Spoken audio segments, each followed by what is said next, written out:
Alright, bonus feature time. After the disappointing Olympics game performance, I feel like this will just be an easy way to just set up the game off on a good end. So I'm not really going to talk while all of this is playing. If I gotta say something, which I will, I'll say it at the end of the video. So yeah, I hope you guys enjoy the bonus features.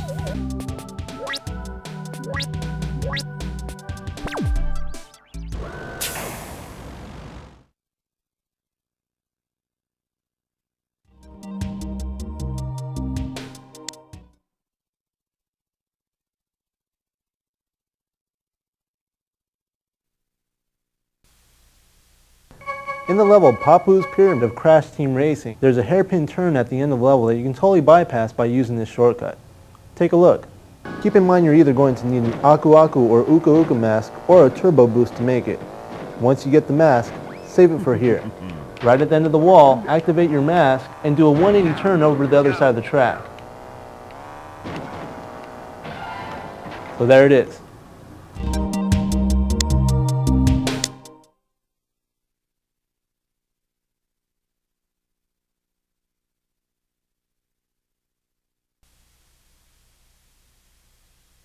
Today I'm going to show you one of the coolest areas in Twisted Metal 4. The level is Neon City. There's a really cool secret area in this level that you can get a lot of weapons and power-ups, but it is hard to get to. Let me show you how it's done. Basically what you want to do is look for the train tracks and follow it all the way up the tunnel, just like this. Collect the power-ups on the way up.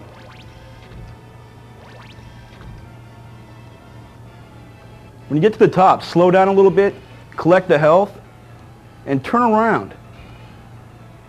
Look for that little warp point, and just go forward. See this ramp right here?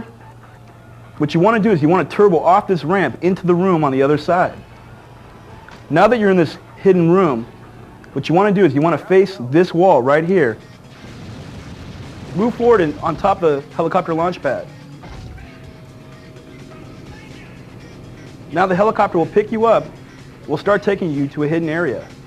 On your way, shoot all the enemies below you.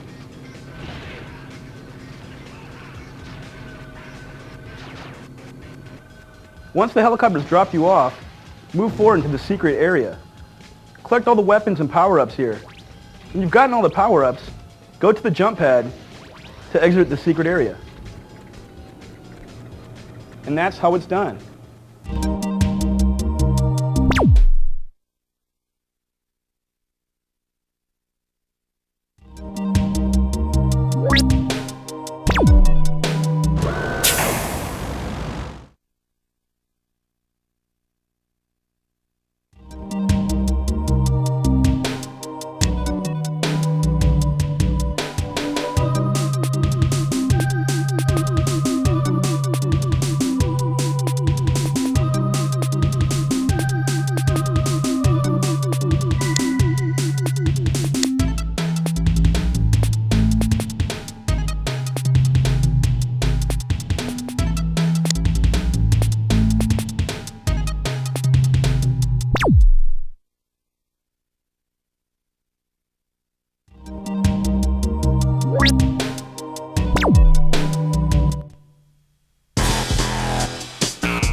If anybody's ever given the opportunity to do Spider-Man as a video game, I think they would just snap it up.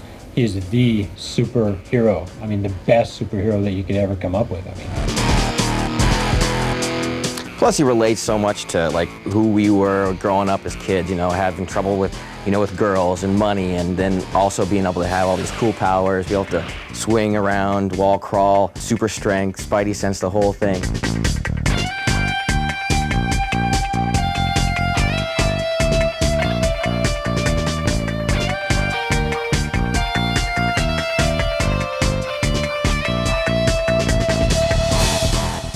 we knew going in that it was going to be one of the most difficult games you could possibly try to do. The guy can go anywhere. And then the day we got it working, it was one of the happiest days of my life, I know that. Is that the bank ahead? Yes, but be careful, Spider. I saw the chopper dropping off armed robbers on top of the bank. Well, it was the day we got Spidey. You could jump off a building, hit your swing button, swing to a building, crawl up, go over like, you know, nice complicated surfaces, pop down, and then start fist fighting with a bad guy that's, you know, try to ruin the world. And we just looked at each other, all laughed and smiled and said, we got something that's really fun, even just to move the character around.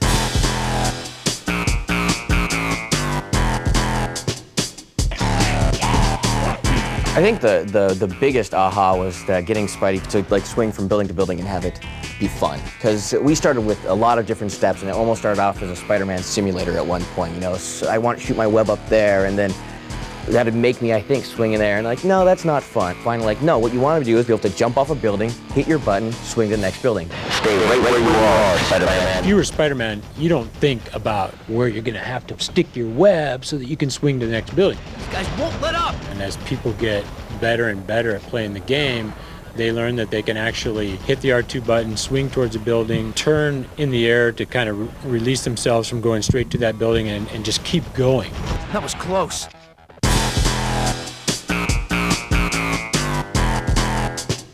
The biggest thing we realized while making this game is getting him in those poses and making it look fluid was so hard. Getting a guy to do that from a jump to a swing to a crouch to a look around is very difficult. So if you're going to go and try to motion capture a guy doing all this kind of stuff, it's just not going to happen because there's no way you're going to be able to tie all those moves back to your ready stance. And so what we had to do there was really put the burden of all that on our animator. Just stepped up to the plate and became Spider-Man, just nailed it on every single one. You know, we've got Spidey on screen. I've heard that he sits at home and actually gets into all the poses.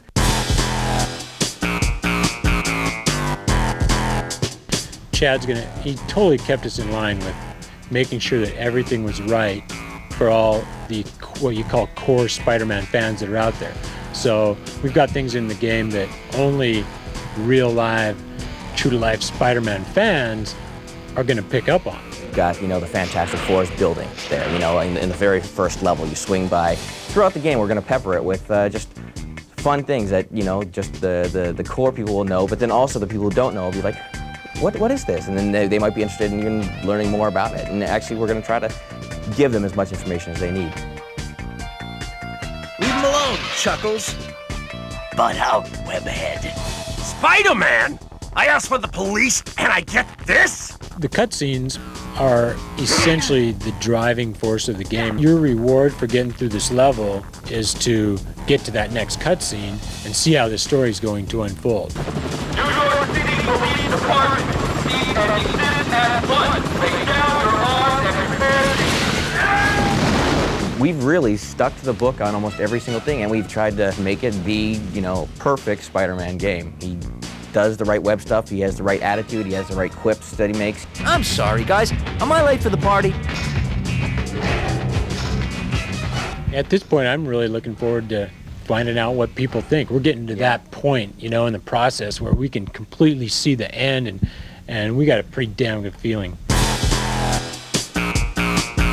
Testing a video game's a difficult thing to do, but we've learned a lot over the years. For example, like on the Tony Hawk game, we've got the professional skaters coming in, helping us with the game, testing it, giving us advice. So on Spider-Man, you know, it's kind of like the same thing. Spidey, I got the new rev for you. Thanks, Chad. I'll have that bug report for you as soon as possible. Oh, and Spidey, could you use maybe the front door next time? Yeah, no problem.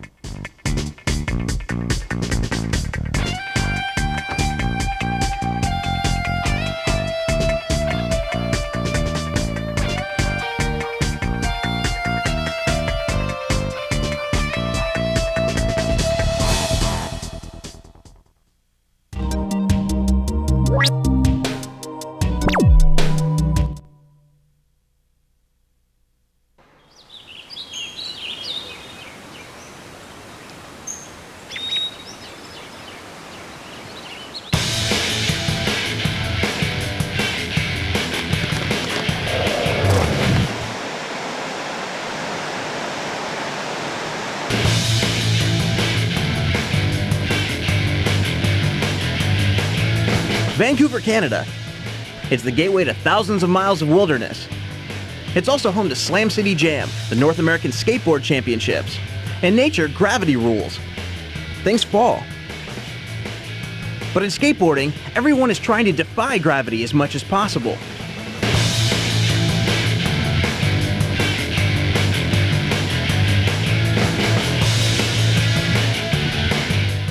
But try to fight it, and eventually it will break you down.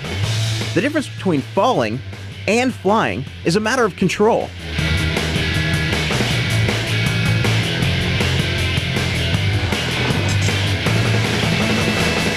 This year at Slam City Jam, there was a new way to defy gravity.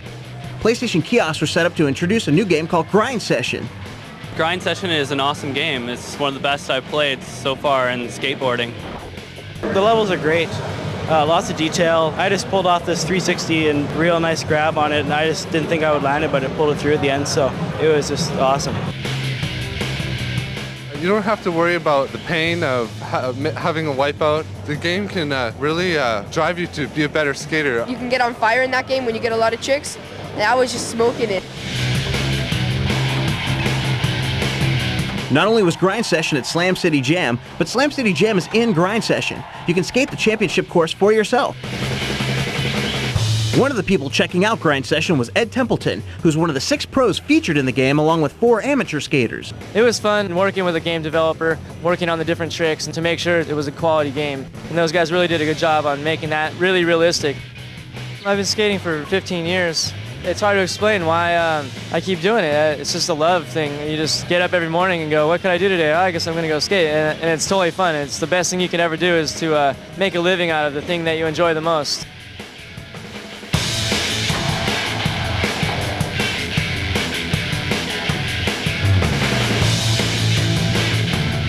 But then I got injured the first day of skating the course here.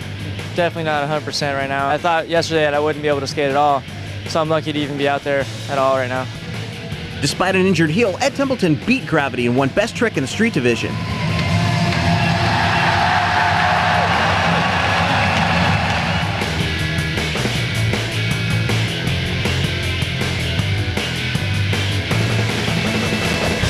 It's all mental. I wish I had known that a little earlier, of course. A lot of the scariest tricks are actually pretty easy. It's just in your head that it's scary. And then lately I've learned to just try it and take the slam if it happens.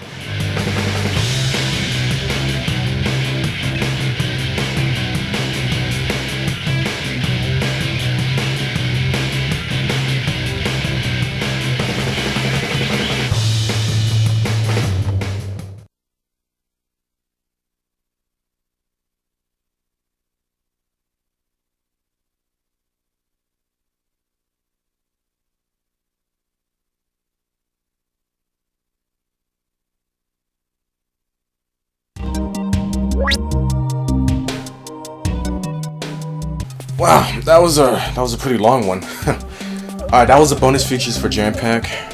Honestly, even till this day, the Spider-Man one was the best thing you can watch. I just watched it all the time as a kid. And I remember the theme song too, just like that background music, and it was pretty awesome. Makes my heart pretty happy. Makes me happy too. I'm actually smiling right now. But yeah, I'm done with this game finally. I'm gonna try to go to a PS2 one. I don't know which one I'm gonna play though. I have like a lot of PS2 games to cover, but as far as what's next, who knows? It's gonna be a good one. It's not gonna be one with mediocre games. I mean, there's really no bad Jampack game, but there are some games that actually have better ones than other ones, obviously. So yeah, thanks for watching, and I'll see you in the next Jampack.